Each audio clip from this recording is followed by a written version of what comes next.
माझा मुलगा जोपर्यंत घरी असायचा तोपर्यंत माझी सून माझ्या पायांना मालिश करायची आणि जगातील सर्वात निष्पाप व्यक्ती असल्याचे भासवायची. पण माझा मुलगा घरातून बाहेर जाताच ती डायनमध्ये रूपांतरित व्हायची. त्या दिवशीही तिने मला निर्दयीपणे मारहाण केली, पण तिला काहीच कळले नाही. दरवाजेच्या मागे कोणीतरी उभे होते.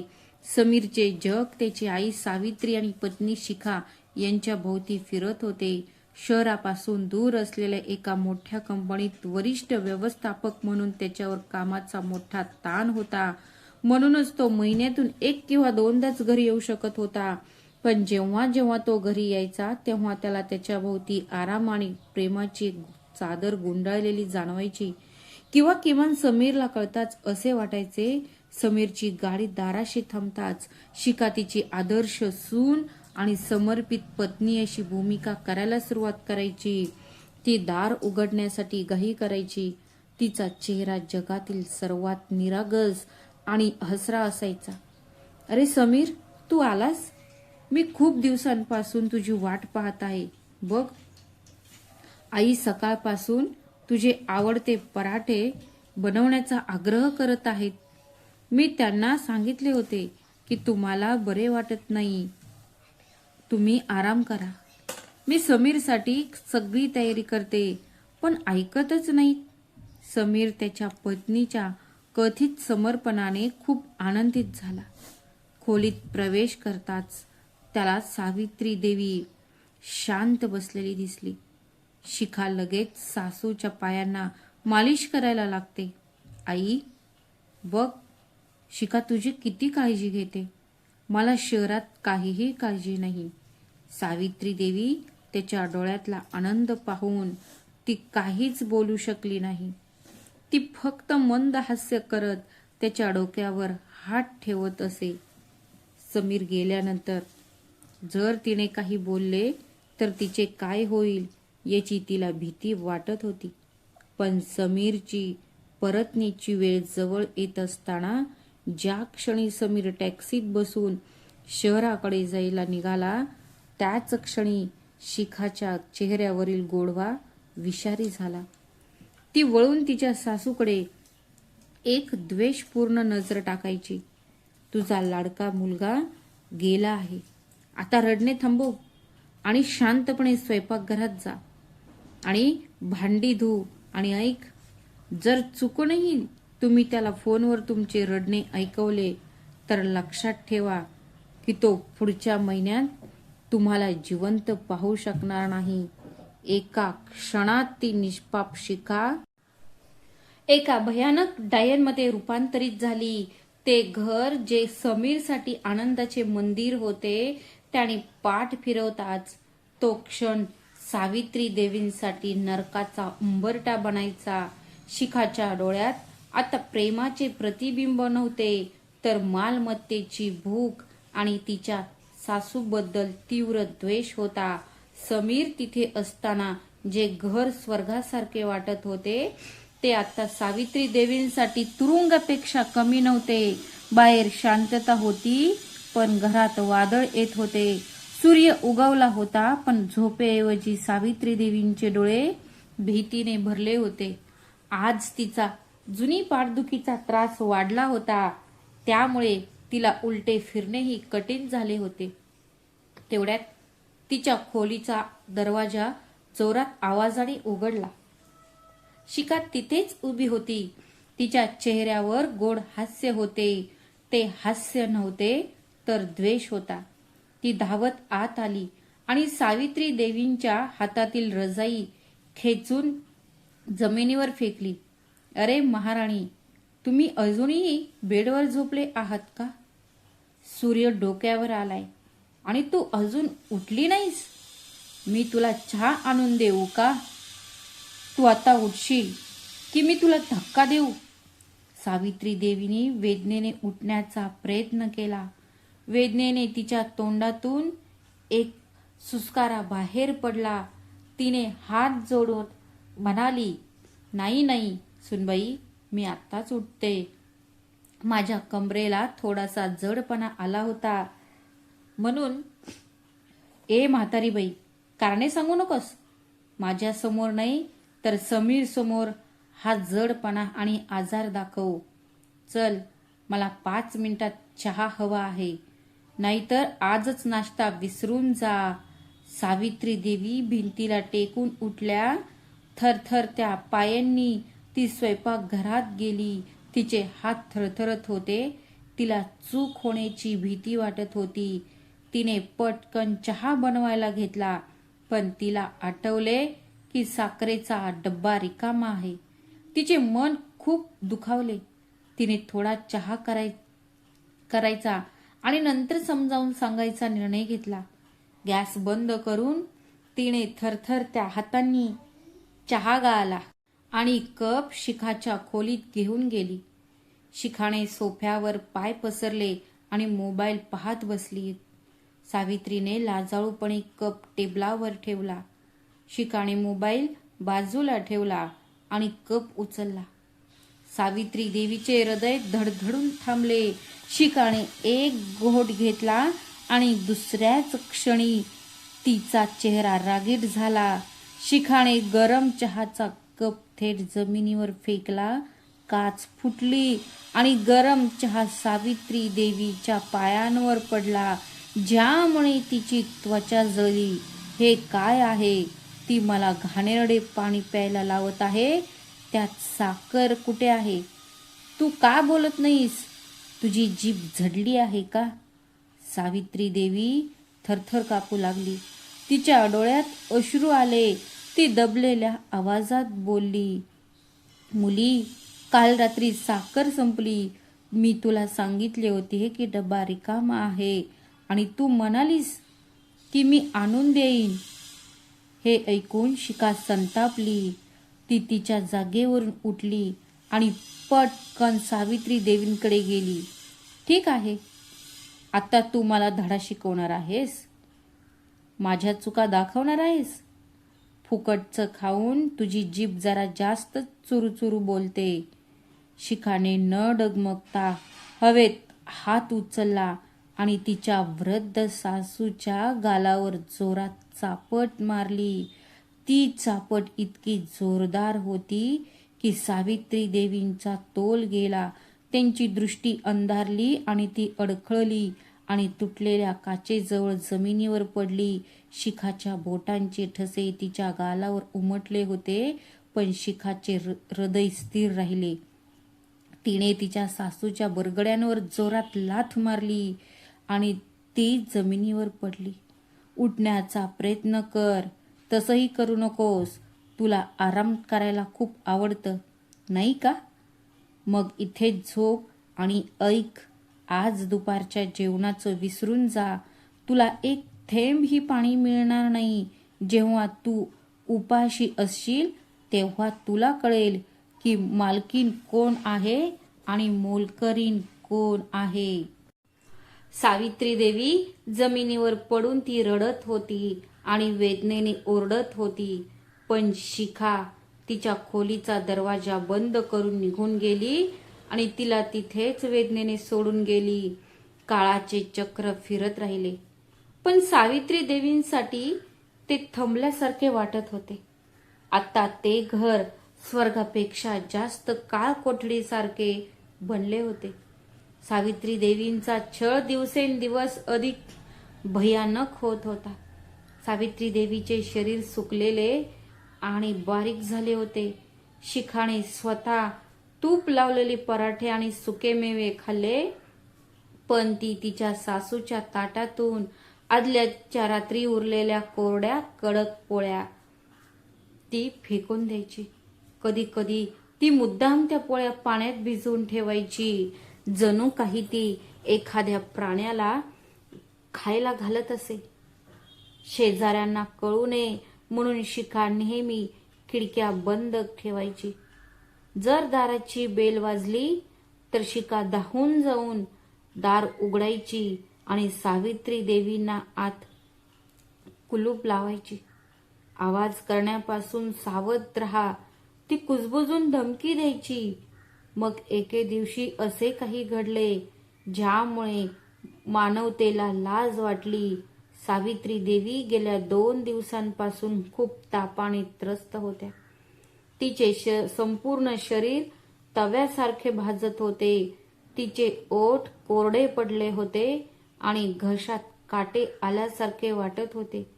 मी इतकी अशक्त होते की उलटे फिरणे देखील डोंगरावर चढल्यासारखे वाटत होते. दुपारची वेळ होती. शिखा तिच्या खोलीत एसी चालू ठेवून टीव्ही पाहत होती. सावित्री देवींना आता हे सहन होत नव्हते. तहान लागली. तहानेने ती गुदमरत होती. तिने आपली सर्व शक्ती एकवटली आणि तिच्या कोरड्या कर्कश आवाजात हाक मारली, सावित्री देवी, सुनबाई, अरे सुनबाई, मला थोडे पाणी दे. माझा घसा कोरडा झाला आहे. शिखा तिच्या मालिका पाहत होती. हे तर तिची मालिका बंद पडल्याचे पाहून शिखाला खूप राग आला. ती पाण्याचा मोठे भांडे घेऊन सावित्री देवीच्या खोलीत गेली. सावित्री देवीच्या अंधुक डोळ्यात आशेचा किरण चमकला. तिला वाटले तिच्या सुनेला तिच्यावर दया आली असेल. तिने भिकाऱ्यासारखे थरथरणारे हात पुढे केले. सावित्री देवी, बाळा, फक्त 2 घोट पाणी. शिखा तिच्या बेडजवळ उभी होती. तिच्या चेहऱ्यावर एक राक्षसी हास्य होते. अरे आई, तुम्हाला तहान लागली आहे का? आणि खूप ताप आहे ना? थांब, मी तुमचा ताप कमी करते. सावित्री देवी काही समजण्यापूर्वीच शिखाने पाण्याने भरलेले भांडे सावित्री देवींच्या अंगावर ओतले. सावित्री देवींचे पलंग, उशी आणि कपडे क्षणार्धात भिजले. खूप ताप असल्याने थंड पाण्याने तिच्या शरीराला विजेचा झटका बसल्यासारखे झटके दिले. ती थंडीने प्रचंड थरथर कापत होती आणि श्वास घेण्यासाठी तिला त्रास होत होता. तिच्या नाकात आणि तोंडात पाणी शिरले, ज्यामुळे तिला खोकला आला. शिखा तिथेच उभी होत राहिली आणि हसून जोरात ओरडली, आता बघा, हे थंड पाणी तुमचा ताप कसा बरा करेल. सावित्री देवी थंडीने थरथर कापत ओल्या पलंगावर लपून बसल्या. तिच्या डोळ्यात अश्रू आले, पण शिखाचे हृदय स्थिर होते. तिने खाली वाकून सावित्री देवीचे केस धरले आणि तिचा चेहरा तिच्याकडे वळवला. तिचे हास्य गेले होते आणि तिचा चेहरा घाबरला होता. ऐक म्हातारी, जर तू तुझ्या लाडक्या समीरला फोनवर एक शब्दही बोललीस किंवा रडण्याचे नाटक केलेस तर लक्षात ठेव, मी तुला मारून टाकीन आणि मी त्यांना सांगेन की ती म्हातारी बाई पायऱ्यांवरून घसरून पडली आणि मेली. पोलीस माझ्यावर विश्वास ठेवतील. शिखाने एक झटका देऊन त्यांचे डोके सोडले. या ओल्या पलंगावर झोपा, ही तुमची स्थिती आहे, ती म्हणाली. सावित्री देवींना आता रडण्याची ताकद राहिली नाही. ती ओल्या पलंगावर पडली होती. थंडीने थरथर कापत होती. तिने स्वतःला सावरले आणि शांतपणे देवाला प्रार्थना केली, अरे देवा, तू मला कसलं म्हातारपण दिलंस. मी काय पाप केलं. मी आता ते सहन करू शकत नाही. देवा, एकतर या सुनेला बुद्धी दे, नाहीतर मला तुझ्याकडे बोलाव. त्या बंद खोलीच्या 4 भिंतींशिवाय तिचे रडणे कोणालाही ऐकू येत नव्हते. तिचे शरीर तापाने जळत होते, पण तिच्या स्वतःच्या सुनीने तिच्यावर केलेल्या अपमानाने तिचे हृदय जळत होते. तिच्या सुजलेल्या डोळ्यातून अश्रू थांबत नव्हते. थरथरत्या हातांनी सावित्री देवी जवळच्या भिंतीला स्पर्श करण्याचा प्रयत्न करत होती. आता तिला उठण्याची हिंमत नव्हती. तिच्यात उठून कपडे बदलण्याची हिंमत नव्हती. ती तिथेच गुंडाळून पडली होती, जसे एखाद्या लहान मुलाला दुखापत झाल्यानंतर भीती वाटते. तिची नजर समोरच्या भिंतीवर टांगलेल्या एका अस्पष्ट छायाचित्रावर पडली. ते छायाचित्र तिचे पती स्वर्गीय दीनानाथजी यांचे होते. ते एक चित्र होते. चित्रावर वाळलेल्या माळा पाहून तिच्या आठवणी जाग्या झाल्या. तुम्ही कुठे गेला? मला या नरकात सोडून? बघा, तुमच्या लाडक्या सुनेनं आज माझ्याशी काय केलं आहे. आम्ही हे घर बांधण्यासाठी प्रत्येक पैसा कोणासाठी वाचवला? तुम्ही या तुमच्या आयुष्यातील संपूर्ण बचत या सुनेसाठी गुंतवलीस का? तिला तिचा नवरा जिवंत असतानाच काळ आठवला. त्यांच्या संमतीशिवाय त्या घरात एक पानही हलत नव्हते. दीनानाथजी तिला नेहमीच घराची लक्ष्मी म्हणत. जेव्हा जेव्हा तिला हलकीशी सर्दी व्हायची तेव्हा ते संपूर्ण घर स्वतःच्या डोक्यावर घेत असत.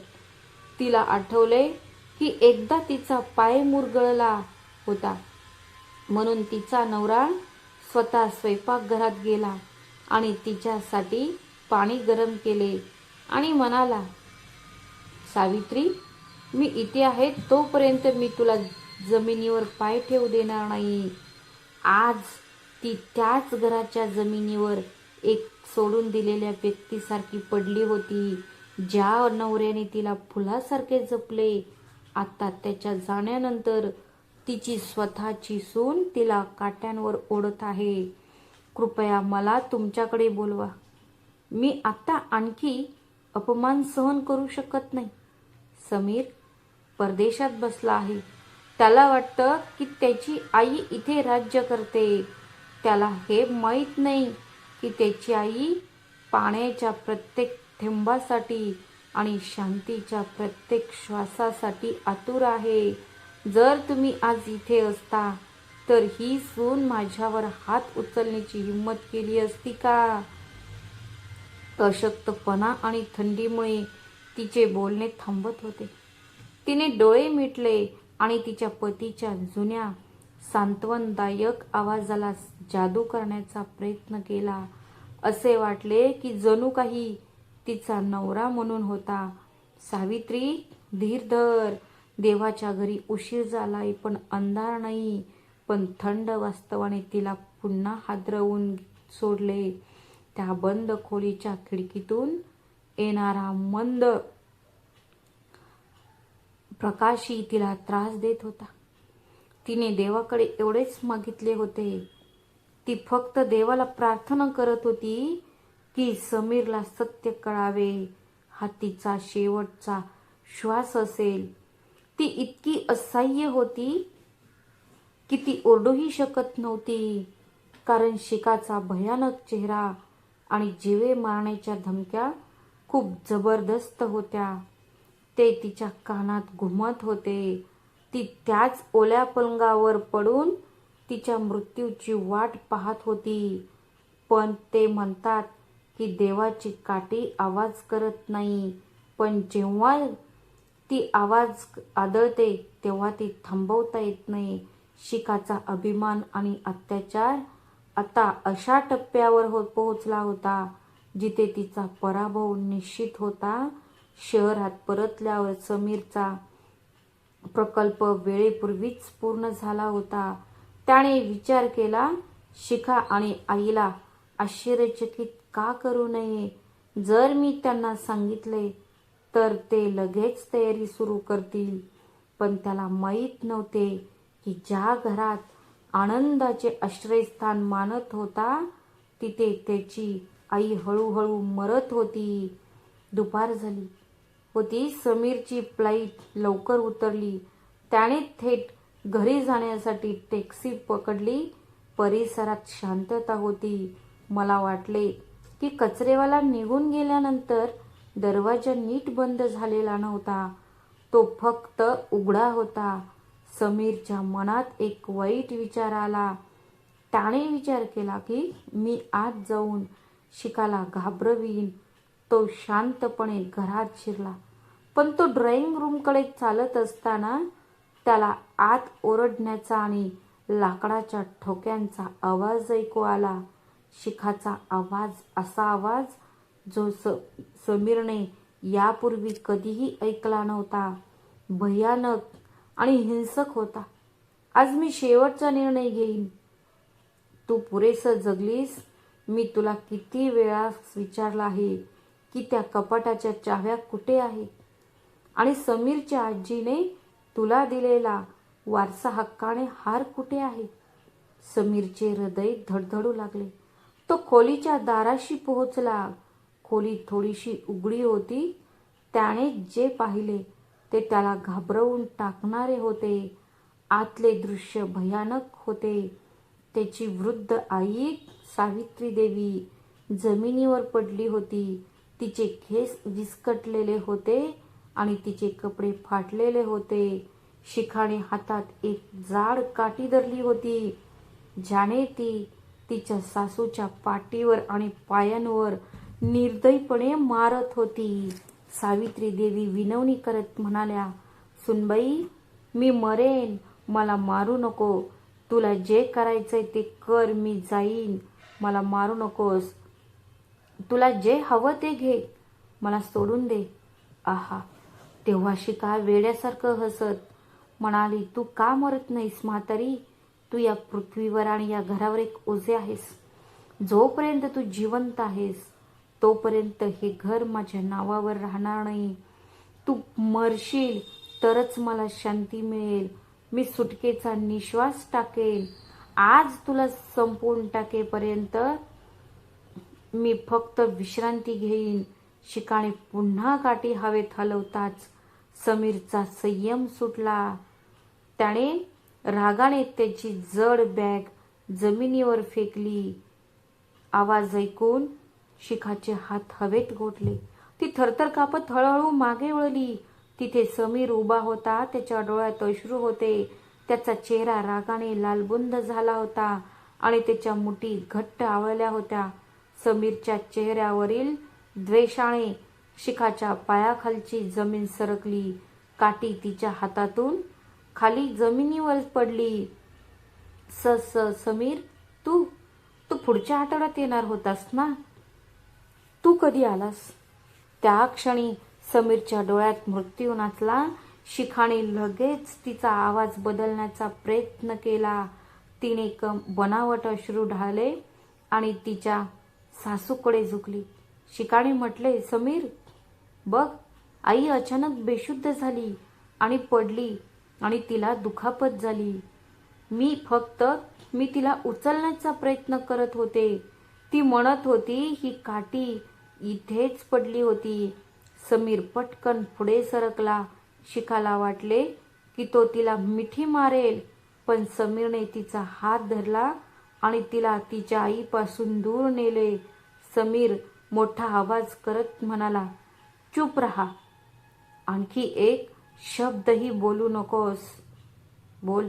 मला माझ्या डोळ्यांसमोर विश्वासच बसत नाहीये की तू इतकी नीच बाई असू शकतेस. तू तिला उचलत होतीस का काठीने? आणि तू ज्या गोष्टी बोलत होतीस त्या मी चुकीच्या ऐकल्या का?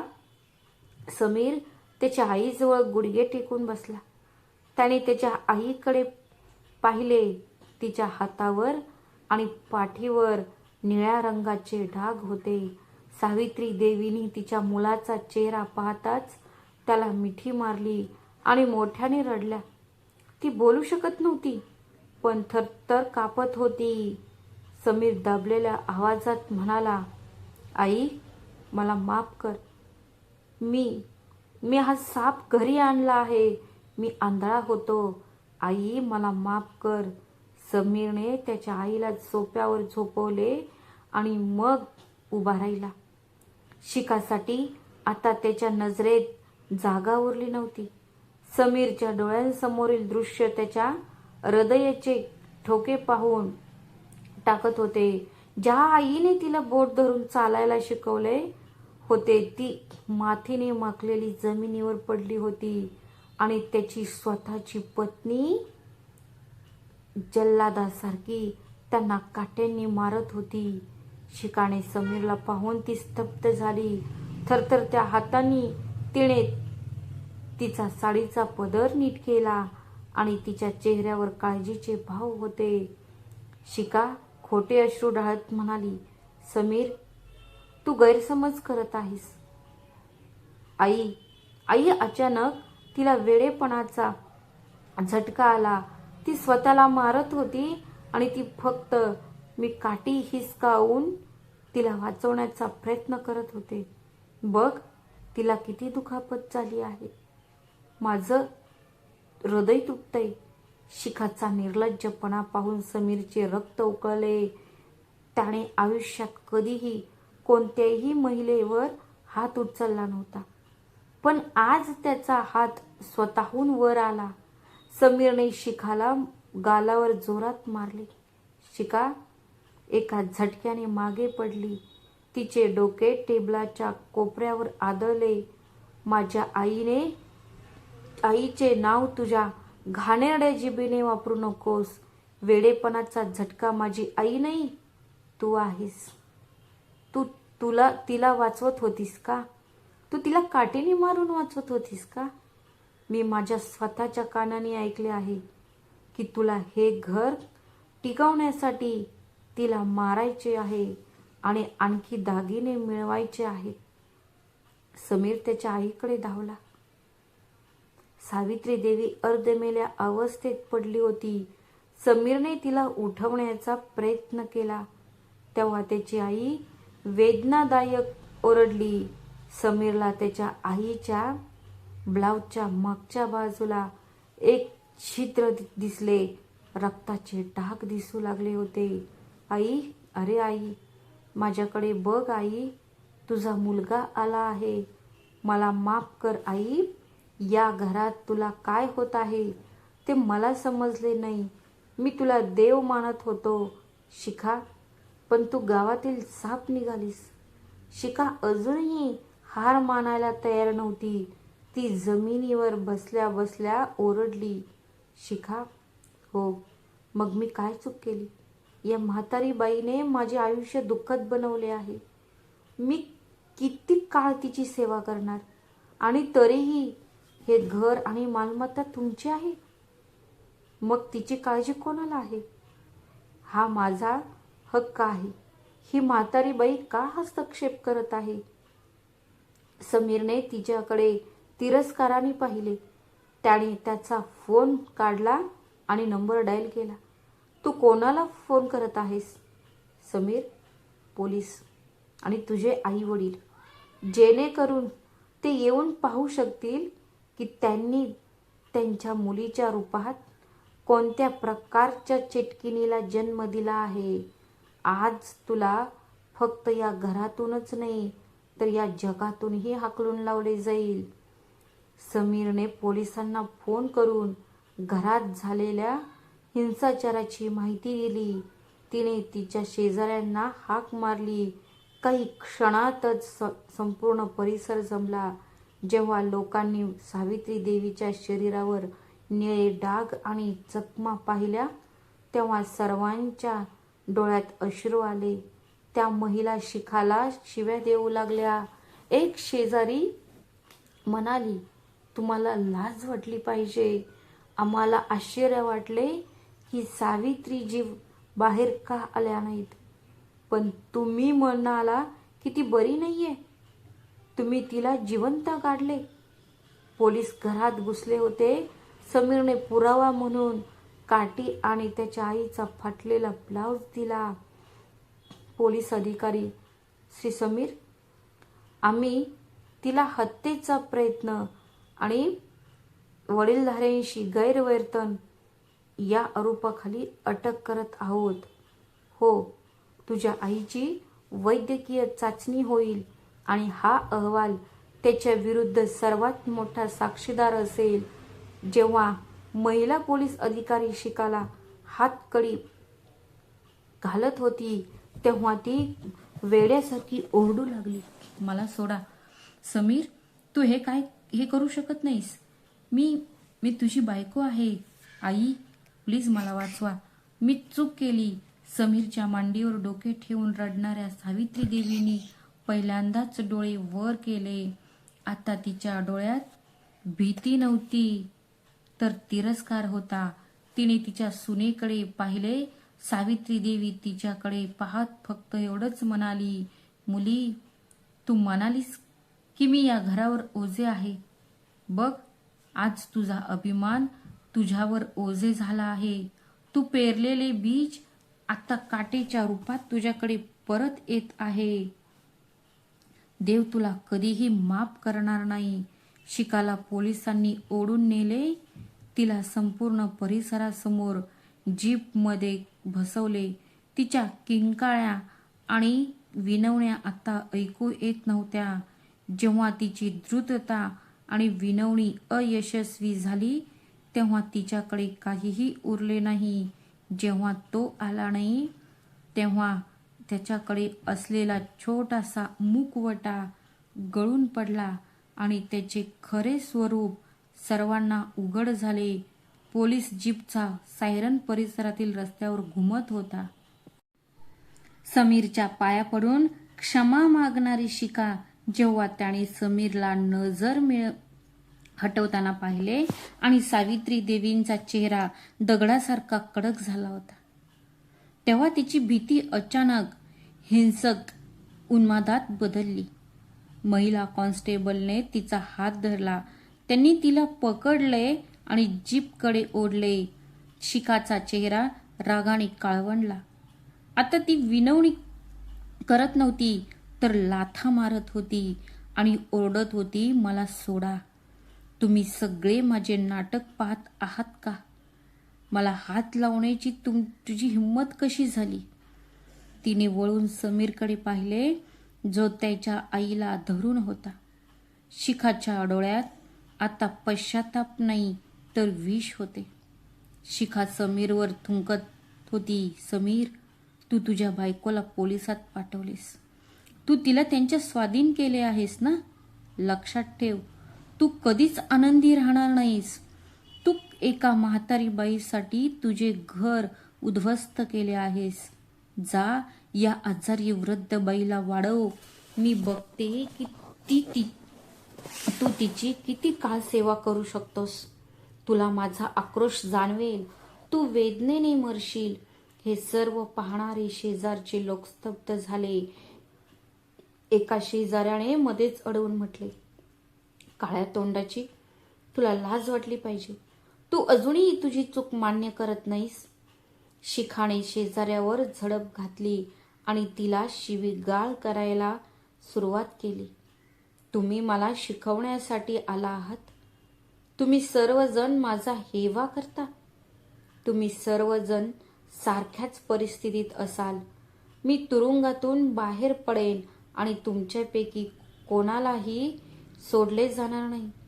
जेव्हा कॉन्स्टेबलने तिला जीपमध्ये ढकलले तेव्हा ती जीपच्या धातूच्या दारावर डोके आपटू लागली आणि आकाशाकडे पाहून शिव्या शाप देऊ लागली. अरे देवा, जर तू खरोखर अस्तित्वात असेल तर हे घर उद्ध्वस्त कर. या आई आणि मुलाचे सुख नष्ट होवो. मी तुला शाप देते. समीर, ज्या आईसाठी तू मला बाहेर काढत आहेस ती तुझ्या विनाशाचे कारण असेल. सावित्री देवीने तिचे कान झाकले. समीरचा चेहरा रागाने विवळला आणि तो पोलिसला म्हणाला, इन्स्पेक्टर साहेब, तिला इथून घेऊन जा, नाहीतर मी आत्महत्या करेन. मी माझ्या मर्यादा विसरून जाईन. पोलिसांनी जीपचा दरवाजा जोरात बंद केला. जीप पुढे जाऊ लागली पण शिखाचा आवाज अजूनही ऐकू येत होता.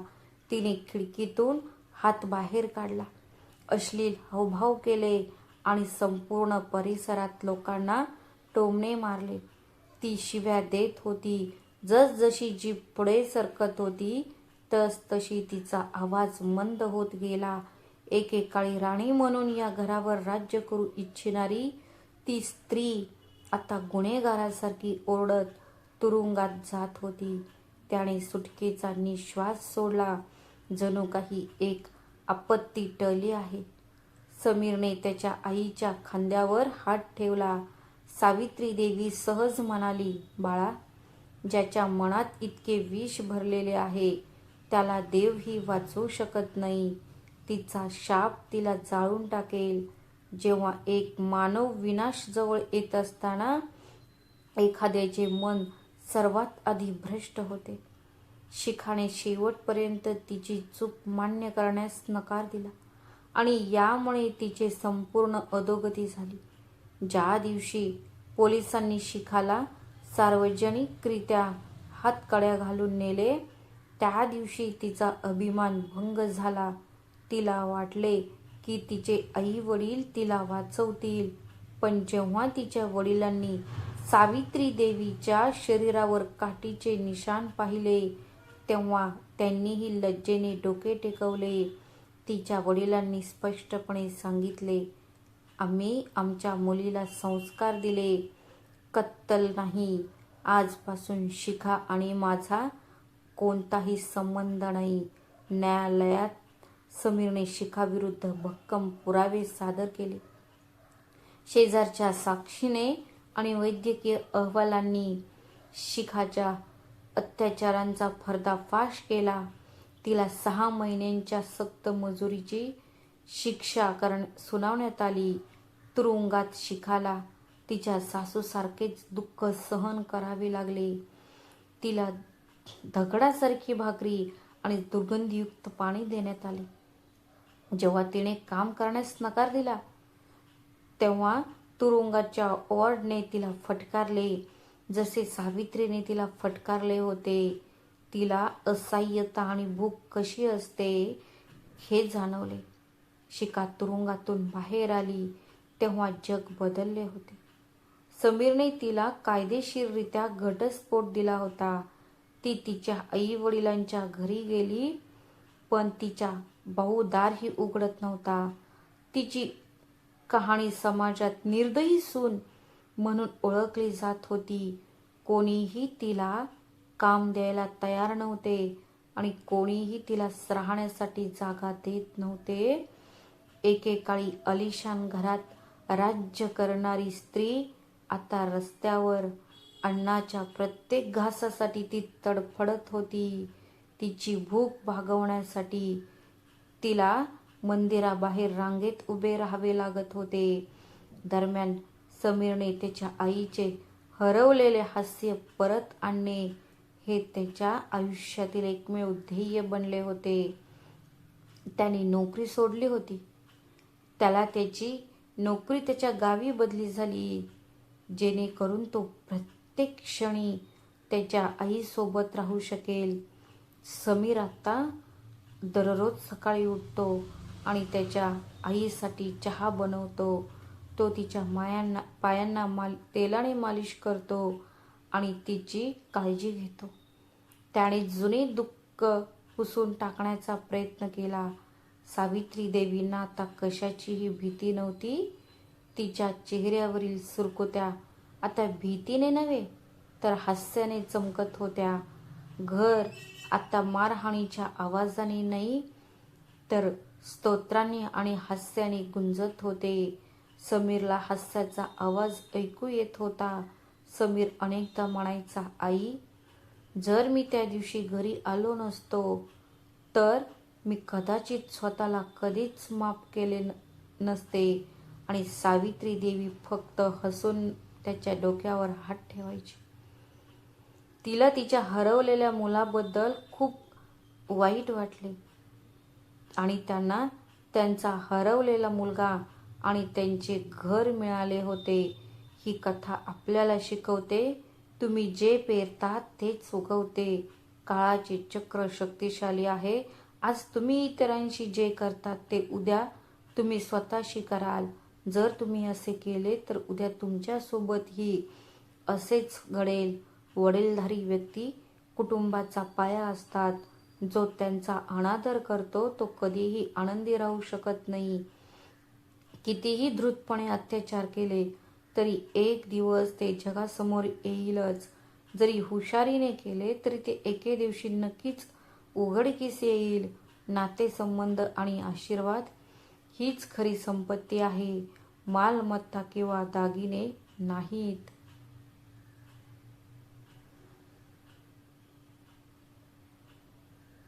मित्रांनो, तुम्ही ही कथा कुठे पाहत आहात आणि तुम्हाला ही कथा आवडली असेल तर व्हिडिओला लाईक करा, शेअर करा आणि आमच्या चॅनलवर नवीन असाल तर आमच्या चॅनलला सबस्क्राईब करायला विसरू नका. भेटूया अशीच आणखी एका नवीन कथेत. तोपर्यंत स्वतःची आणि तुमच्या प्रियजनांची काळजी घ्या. श्री स्वामी समर्थ. धन्यवाद.